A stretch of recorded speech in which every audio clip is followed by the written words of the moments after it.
What's going on, Headliner Nation? Kyle back with the Fantasy Headliners. I got my Week 10 wide receiver start and sits for you here, including my Manscaped must start of the week at the wide receiver position as well. As we do every single week, though, let's kick it off and let's take a look at my percentages from last week. Good percentages all around. Jake and I really did an excellent job last week. Both of us, and wide receivers was at 73%. You know, would like to see it a little bit higher than that, but 73% still good. Let's work our way towards 80% this week, see if we can get there. Let's go ahead and jump into it. We're going to talk about Thursday night first. Indianapolis and Tennessee. First up on Thursday night football. For Indianapolis, T.Y. Hilton continues to be a sit for me. Michael Pittman's going to be a sit. Marcus Johnson's going to be a sit. Really thought about Michael Pittman a lot this week. Tennessee does allow the third most fantasy points over the last 4 weeks to opposing wide receivers. However, honestly, there isn't a lot of upside for Indianapolis wide receivers because of how much they have spread the ball around.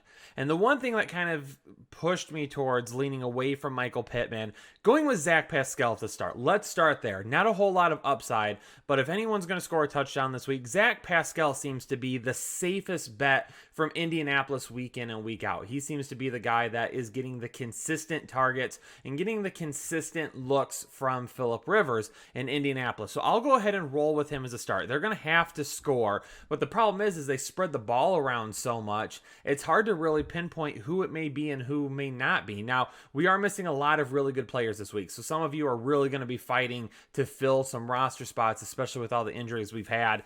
Zach Pascal is really the only one that I'd be comfortable saying, look, this is a guy that can probably hit 10 half PPR points, especially if he were to score. But in my tight end video, I'll talk a little bit more about why I'm leaning away from Michael Pittman and actually going with a tight end instead. But again, because they spread the ball around so much, that's my concern with the Indianapolis Colts. On the other side for Tennessee, Corey Davis back to being a sit for me. However, A.J. Brown will be a start. Adam Humphries will continue to monitor that, see if he gets back on the field this week. But Indianapolis has been pretty tough against wide receivers recently. But A.J. Brown honestly beats everybody. All right, it doesn't matter who's covering A.J. Brown. A.J. Brown has a chance to beat them week in and week out. Did get a chance to watch a little bit of the Tennessee game last week, and part of my concerns from the offseason about Ryan Tannehill going deep flourished a little bit. There were some throws deep that he just wasn't quite on.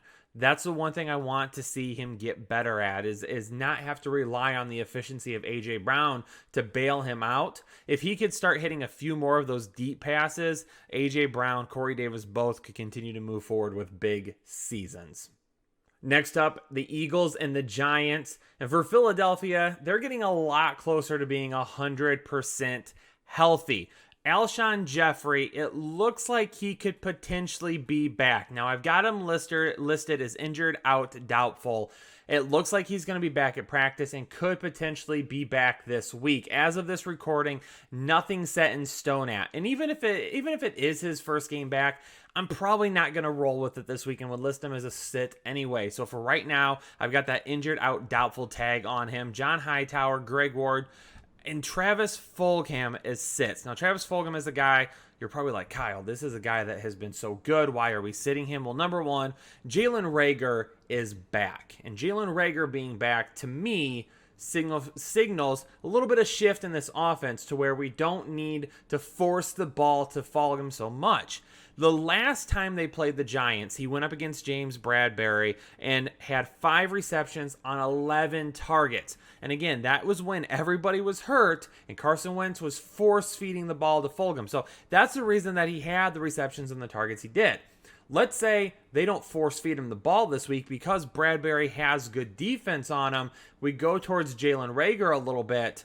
That could end up really taking away some of that volume that Fulgham's seen that has allowed him to become such a great fantasy asset. So for me this week, I'm going to move away from him just because I just don't think that the matchup is there to allow 10 points. But I am going to start Jalen Reagor because some of that volume that we've seen going the other way now going to revert itself back to the true wide receiver one in Philadelphia. My man Jalen Reagor hopefully getting ready to go off. For the New York Giants, Sterling Shepard is the only start that I have listed here. Why? Since returning 3 weeks ago, Slayton and Shepard have really kind of switched the roles in which we were perceiving them to be. Slayton was kind of the wide receiver one, big play type guy that a lot of people love this offseason. I like Darius Slayton. Obviously, last year, he was one of my breakout calls last year. He's got a soft spot in my heart. But I also know Sterling Shepard is a heck of a wide receiver. And it's kind of shown over the last 3 weeks that Daniel Jones may prefer him over Slayton. Because over the last 3 weeks, Darius Slayton has 13 targets. Sterling Shepard has 26. That's a pretty big difference over the course of 3 weeks. 13 more targets than what Darius Slayton is getting. And again, this is a matchup probably going to have to throw it a little bit back and forth. But however, it could be, it could be a little bit yucky, we'll say. It could be a sloppy matchup for the Giants. Just not seeing not seeing enough out of them to really say, hey, Slayton deserves a lot of love as well this week. But also, Evan Ingram might be back, and we'll talk about that more in the tight end show. But that affects Darius Slayton for me a little bit as well. So Sterling Shepard, Jalen Reagor, the only 2 wide receivers that I'm really looking at in this matchup this week. I was cautious with Jacksonville last week because I had to see Jake Luton, and he wasn't all that bad, and he made DJ Chark look like that wide receiver one that he was for a majority of last season. So what are we going to see moving forward? Well, unfortunately, even though I think Jake Luton's going to have to throw it a little bit again this week, I don't necessarily think it's going to DJ Chark. Why is that? Well, because he gets Jair Alexander from the Green Bay Packers. And I've talked about him a lot over the last few weeks because he's had some prime matchups with some wide receivers recently, and he's been shutting people down. The same thing could happen against DJ Chark this week. Alexander is not going to let him get loose. Now, Jacksonville is going to have to throw it against Green Bay, right? Yes, they can run it with James Robinson, but they're going to be in Green Bay, and Green Bay is going to be tossing the football around, and they're really going to be putting it to Jacksonville. Jacksonville's still not that good of a team. So even though James Robinson probably going to be carrying the ball quite a bit this week, they're still going to have to throw it. And Chris Conley next to DJ Chark was kind of that second target last week for Luton. And not only that, but I think we could see Laviska Shenault get a little bit more involved in the game this week as well, especially if Chark is really going to be held down by Alexander. If this coaching staff, big if, is good enough to realize where the matchups really are not going to be in their benefit, they would realize getting Shenault started this week and getting him some targets could really be in their favor for some big plays. So those are the 2 guys that I'm going with from Jacksonville this week. For Green Bay, obviously we're starting Devontae Adams, right? We will roll with him. However, Allen Lazard would be my next start, but is he ready to go? I'm going to give him one more week. I don't think we're going to see any type of a performance like we saw from MVS last week, okay? And I'm not expecting that from MVS again either. So MVS is going to be a sit for me. But Lazard, this week, maybe he sees in the area of 6 targets or so. And you've already heard me say it a couple of times, but some of these wide receiver matchups really are dependent on the tight end matchups this week. A lot of them really had to go together. And this is another one because Jacksonville is so bad against tight ends. I'm going to have to probably roll with Robert Tonyan again this week, even though he hasn't really been doing anything and coming off a dreaded performance last week. And that's one of the reasons I'm running with Tonyan this week, and I'm not running with one of these wide receiver 2s. Aaron Jones is going to get a bunch of touches this week. He's back. He's definitely going to be a start. Jamal Williams could be back this week as well after the issues with the COVID tracing last week. So if they get both of those guys back, a lot of running the ball this week. And again, another reason why I'm not going to really be reliant on any of those wide receiver 2s for Green Bay. The Washington football team and the Detroit Sucks It football team, well, Terry McLaurin's going to eat them up this week. Terry McLaurin is getting ready for a huge week going up against Detroit in Week 10. Really excited because I think he's just going to absolutely dominate. Now, Alex Smith is going to be the guy moving forward at quarterback, which means a few things for me. He's going to be locked into his wide receiver 1 and Terry McLaurin. He's going to dump the ball off to J.D. McKissick a whole lot, and then maybe Logan Thomas will get a few targets sprinkled in there a little bit as well. Maybe Antonio Gibson, maybe we start to see him get worked into the passing game a little bit with Alex Checkdown Smith, okay? If that happens, obviously there's not really a whole lot to go around. Yes, Cam Sims did have a pretty good game last week. I'm not betting on Cam Sims to have those type of performances every single week. So I will roll with Terry McLaurin this week because he's going to beat the snot out of this Detroit secondary. For Detroit, even though Washington has been very good against the wide receiver position this year, I am still going to go with Marvin Jones with no Kenny Golladay. Detroit's going to have to throw it.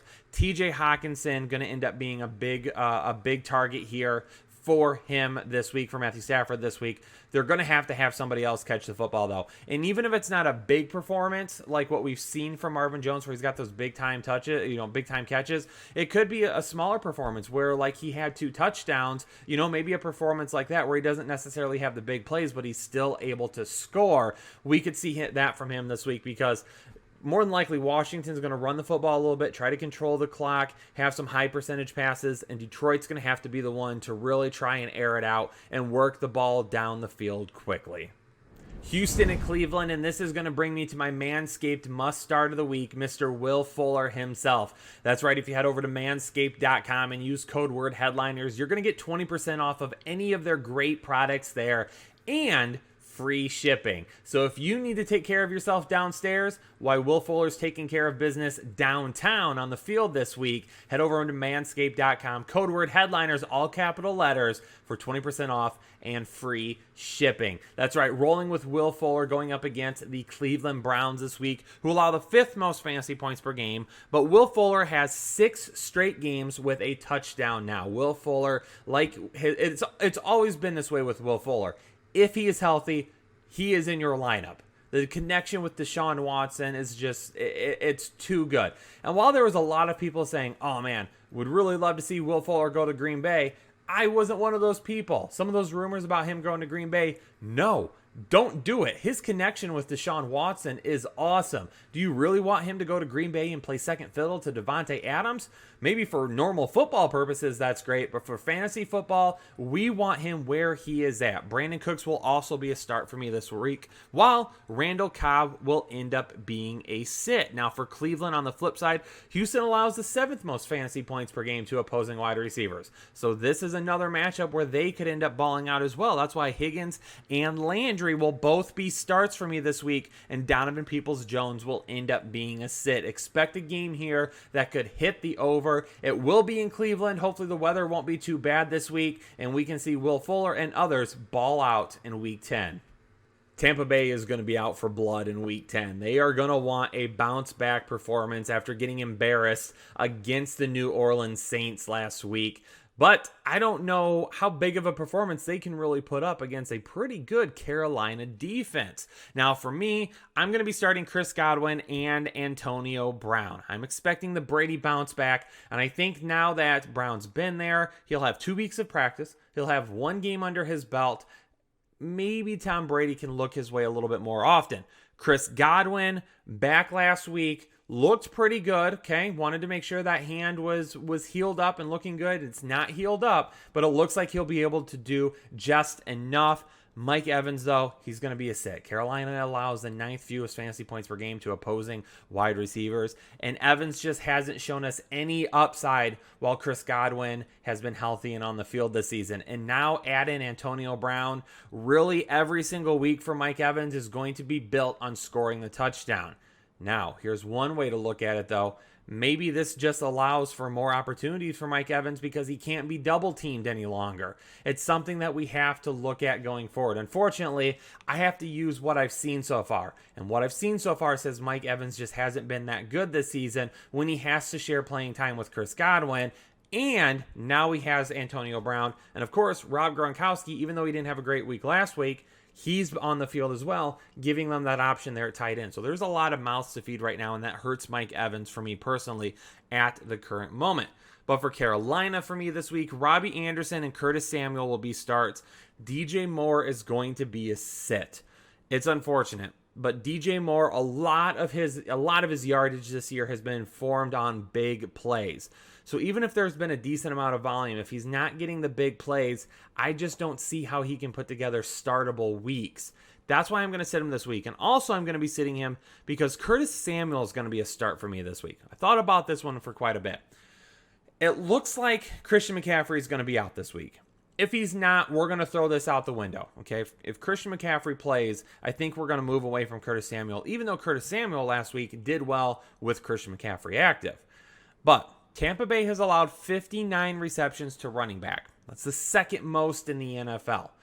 Mike Davis had a few good weeks to start, but he's been largely a disappointment since then.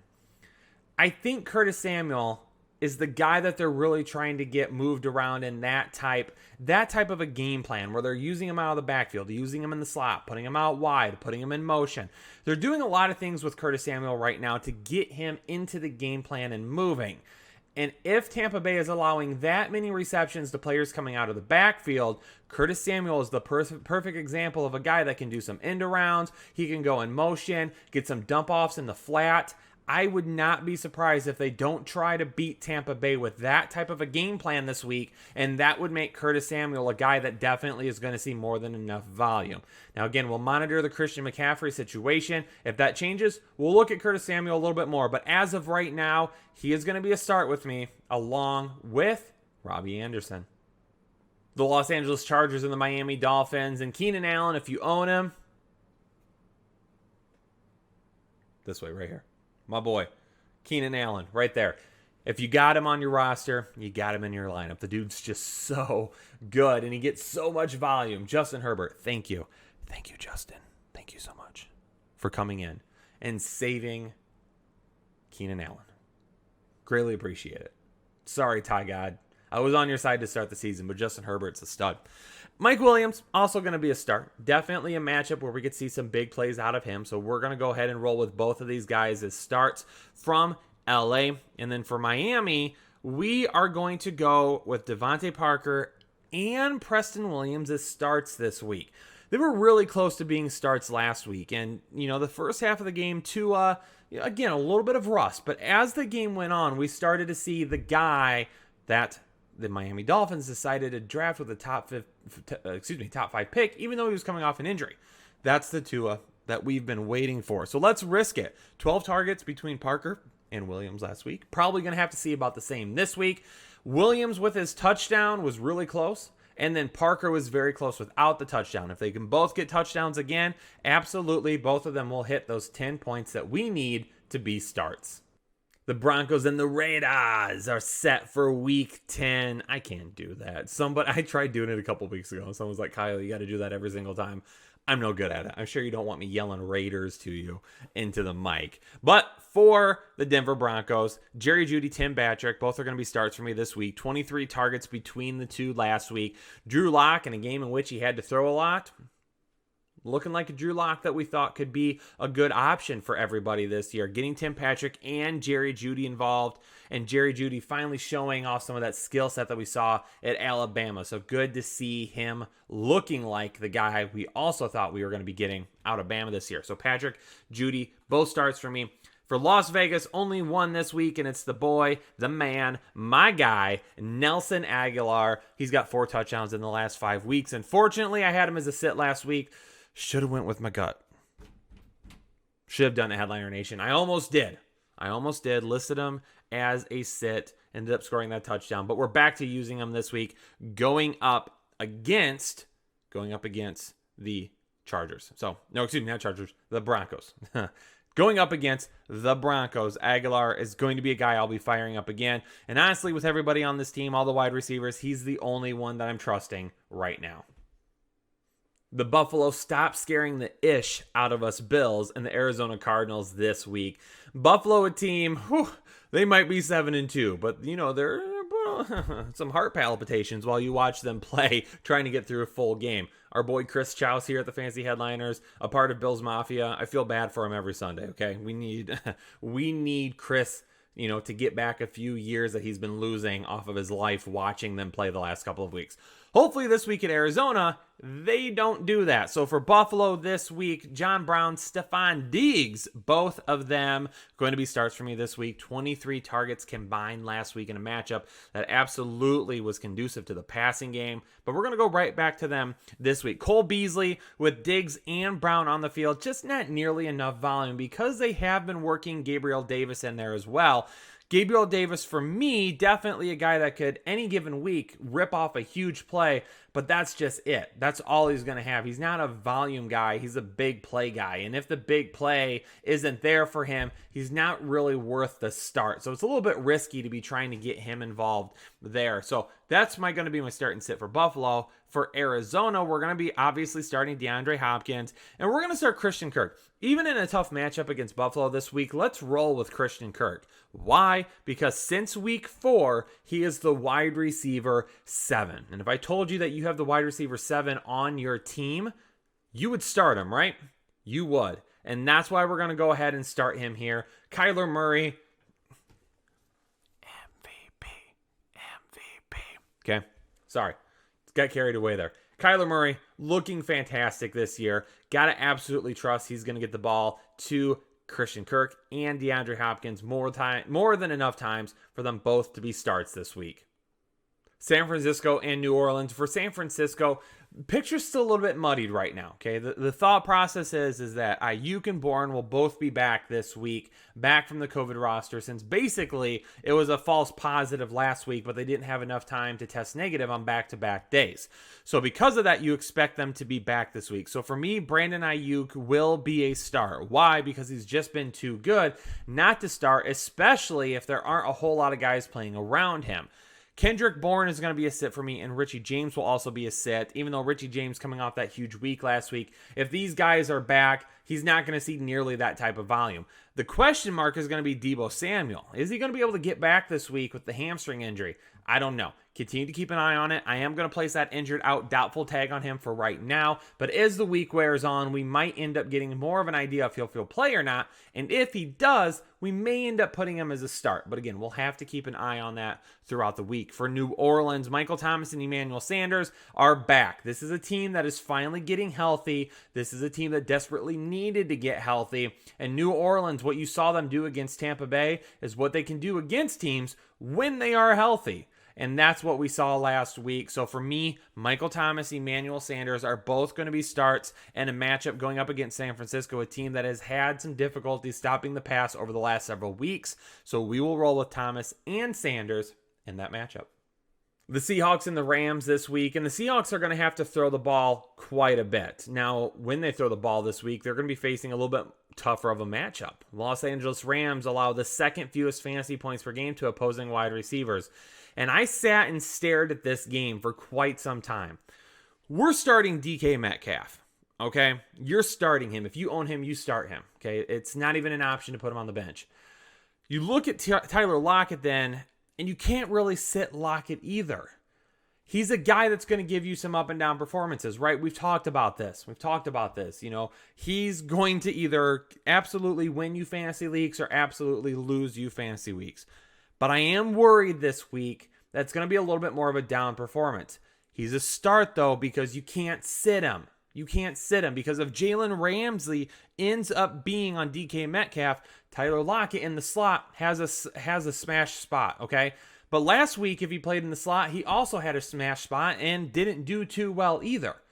But I'm going to list David Moore as a start. He's got a touchdown in back-to-back games. I think he sneaks another one in here, okay? For those of you that are placing some bets, place a bet on David Moore, touchdown anytime, win a few bucks, thank me later, whatever, okay? But David Moore, I think he sneaks in a touchdown this week and a matchup that absolutely they will be throwing the football. Now, for the Rams, they get an excellent matchup coming off the bye. Cooper Kupp is going to be a start. Woods is going to be a start for me. Seattle allows the most fantasy points. They can't stop any wide receivers, all that jazz. But also Josh Reynolds.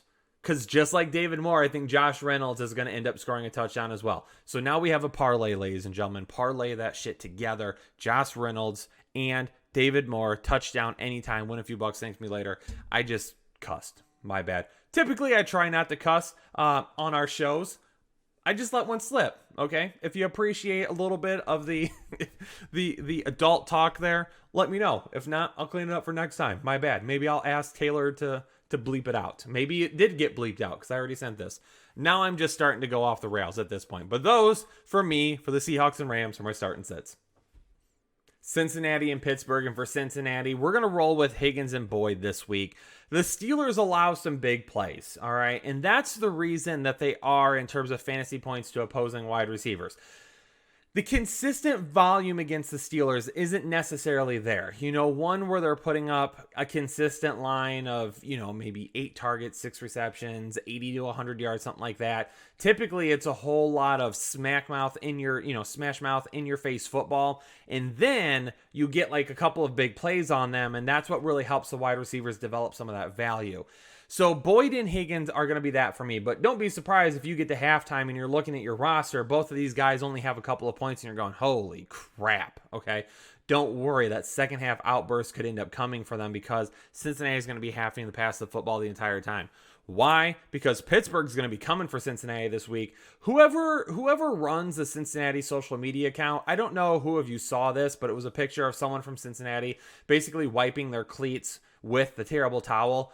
Whoever okayed that, y'all got to lose your job, okay? The last thing that you need to do is give the 8-0 Pittsburgh Steelers that type of ammunition coming into this game. So whoever did that, I just want you to know that you're kind of dumb. You probably shouldn't be in this job. We need to get you into something else where you can't cause so much trouble, okay? Because Pittsburgh's going to smash your Cincinnati Bengals this week because of you. Just know that when the score is like 42-10, this is your fault, Mr. or Mrs. social media person, okay? Don't do things like that. For me in Pittsburgh, Juju, Deontay are going to be my starts this week. Juju's back, baby. Okay, he's looking like that wide receiver that we used to see on a consistent basis. He's been that way now for a few weeks, looking much better. Part of that may be by design. They may have said, hey, we have got to get him more involved, and they may have been moving forward with that type of a plan. For Chase Claypool, I want to start Chase Claypool as well, but again, I am concerned that this game is going to get out of hand and get out of hand early. Chase Claypool is the one guy that's more of a coin flip to me than what Juju and Deontay are. Now, if Deontay gets hurt, it's Chase. Eric Ebron, who I'll talk about in my start and sit video for tight ends, he's going to be a must start maybe this week, a Manscaped must start, you might say. If that happens, that's less for Chase Claypool to go around, and that's why I've got him listed as a sit this week. Nothing against him. I'm just a little bit worried about that floor that we could possibly see this week. There's not a whole lot to talk about in this matchup. Why? Who can you trust? I don't know what to tell you, Headliner Nation. I don't know who you can trust. Because Lamar Jackson is not the Lamar Jackson that we saw last year. FYI, that's why you don't draft quarterbacks in the first 3 rounds. Who told you not to do that? Who told you? It was us. Don't do it. This is the reason why, okay? Don't do it. But Lamar Jackson has not been consistent in the passing game. Marquise Brown hasn't been consistent. Willie Snead hasn't been consistent. Devin Duvernay hasn't been consistent. Miles Boykin hasn't been consistent. Mark Andrews hasn't been consistent. The running backs haven't been consistent. That was me slamming my keyboard because I'm fed up. What's going on, Baltimore? Let's figure it out. And on the flip side, who in the world are you supposed to start from New England? Right? I mean, they've got injuries. They've got ineffective play. Cam Newton's up and down all season long. They're running the football. It's a mess. This game, I don't even know what to tell you. 3 wide receivers can end up being starts. No wide receivers can end up being starts. Now, I will list Jacoby Myers as a start because the volume over the last couple of weeks has been absolutely insane. And even though this matchup sucks for him, I'm still going to list him as a start because who else are you going to go to? Is he going to be in my top 30 wide receivers? He's not, because he's not going to put up 160 yards again. But he's definitely a guy that could, if he scores, be right around that 10 to 12 mark. Just don't expect too much upside this week. On Monday Night Football, it's the Vikings and the Bears. No, I'm not doing that either. No, it's not. It's not any better, Headliner Nation. Okay, enough with the voices, all right? For Minnesota, Justin Jefferson is going to be a start for me. Adam Thielen's going to be a sit. The last time I told you to sit Adam Thielen, looked pretty good until he scored 2 touchdowns in the 4th quarter. And then it looked stupid. And it's quite possible I could look stupid again this week. But with as much as the Minnesota Vikings have been running the football, there's just not nearly enough volume. And once again, as I mentioned earlier in this video, there are a lot of matchups this week that I feel are swayed by what happens with the tight end. And on the tight end video, you'll find out why that could end up affecting Adam Thielen more than anybody, okay? So Adam Thielen's going to be a sit this week. However, I have him listed as a sit because I don't know if he gets to 10 points in half PPR formats. I don't think he scores this week, okay? I don't think he scores this week. In half PPR formats, if you don't score a touchdown, for you to be a hit for us, if I list you as a start, you have to get 10 half PPR points. If you don't score a touchdown, you're going to have like 10 receptions and 50 yards. Or you're going to have more like 70 yards, and you're going to have another 6 receptions. Do you think Adam Thielen's going to go 6 for 70 in this game? More than likely, you have to start him. Okay? If you own Adam Thielen, he's in your lineup. You don't have a choice. Okay? You're not sitting Adam Thielen this week because I told you to sit him. But you are going to be very aware that Adam Thielen, to me, projects out at about 5 to 7 fantasy points this week in half PPR formats. And full PPR formats, maybe a little bit closer to that 10. And half PPR, I don't think he gets there. For me, though, Justin Jefferson is the guy that scores a touchdown this week. That is what I think happens with Justin Jefferson. I think he can get that touchdown. Thielen, I am worried about, though, because, again, the tight end situation that I talked about. Okay, we'll talk about that more on the tight end video. And running the football with Dalvin Cook against the Bears. Keep the ball away from the Bears. Okay, just don't let him touch it. Why? Because I'm tired of watching Matt Nagy be an awful, awful coach. Okay, he's right down there with Adam Gase and Matt Patricia for me right now. Okay, that's how much I despise Matt Nagy. But Allen Robinson is going to be a start because you always start Allen Robinson. Darnell Mooney, we are going back to. Now, some of you made comments last week and said, yo, Kyle, you told me to pick up Darnell Mooney, and look what he did. Okay, here's the thing about Darnell Mooney. He had 11 targets that led the team last week. He had one of those targets that was almost a big touchdown, couldn't quite get that other foot down. If that had happened, the dude would have been he would have blown up last week. Okay, he would have been probably a top 15 wide receiver, top 20-ish wide receiver last week. We're going to go back to him as a start against a Minnesota defense that allows the 3rd most fantasy points to opposing wide receivers. There you have it, Headliner Nation. This episode was a little bit on the longer side. I apologize. I had a lot of info for you this week in week 10. So do me a favor. We're going to hurry up and get out of here. Hit that like button for me. Hit that subscribe button if you're not a part of Headliner Nation already. And of course, leave a comment down below if you got any questions. I'll try to get to them as many as possible. Appreciate you, Headliner Nation. Everybody stay safe, stay healthy, and I will catch you on the next episode of the Fantasy Headliners.